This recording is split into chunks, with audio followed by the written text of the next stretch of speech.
호국보훈의 달을 맞아 나라를 생각하는 달입니다. 올해는 특별히 6.25 전쟁 70주년이 되는 해입니다. BC 586년 남유다가 바벨론에게 멸망당했을 때 많은 백성들과 청년들이 바벨론의 포로로 끌려갔습니다. 당시 포로로 잡혀간 유다 백성들은 바벨론이 무너질 것이란 거짓 선지자의 예언을 듣고 조만간 돌아갈 것을 기대합니다. 그러나 에레미야 선지자는 에레미야 29장 10절에 다음과 같이 예언합니다. 여호와께서 이와 같이 말씀하시니라. 바벨론에서 70년이 차면 내가 너희를 돌보고 나의 선한 말을 너희에게 성취하여 너희를 이곳으로 돌아오게 하리라. 하나님의 백성들이 본국으로 귀환하는 것이 아니라 70년간 포로 생활할 것을 예언합니다. 얼마나 충격적인 이야기입니까?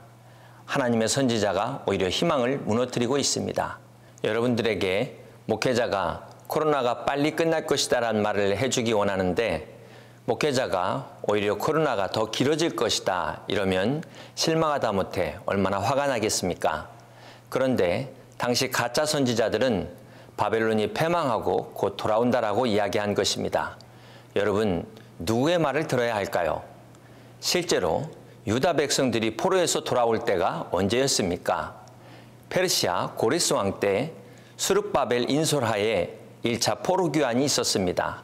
그러니까 BC 586년에 바벨론의 포로로 끌려갔다가 49년 만에 돌아오게 된 것입니다. 그렇다면 70년 후에는 어떤 일이 일어났을까요? 에스라서 6장 15절에 보면은 BC 516년에 비로소 무너진 예루살렘 성전이 완공되었던 것입니다. 이때가 이스라엘 백성들이 포로로 끌려간 지 정확히 70년이 되는 해였던 것입니다. 무슨 말입니까? 하나님은 이스라엘의 회복을 포로로 끌려갔던 사람들이 본국으로 돌아온 것을 회복으로 보지 않으시고 바로 예루살렘 성전의 회복을 진정한 회복으로 보셨다는 것입니다. 그렇습니다. 하나님이 보시는 회복은 바로 영적인 회복이라는 것입니다. 사랑하는 성도 여러분, 우리의 회복은 코로나19의 종식이 아닙니다. 경제적 회복이 아니라는 것입니다. 바로 우리의 신앙의 회복이 진정한 회복이라는 것입니다. 우리의 믿음의 회복이 진정한 회복이요.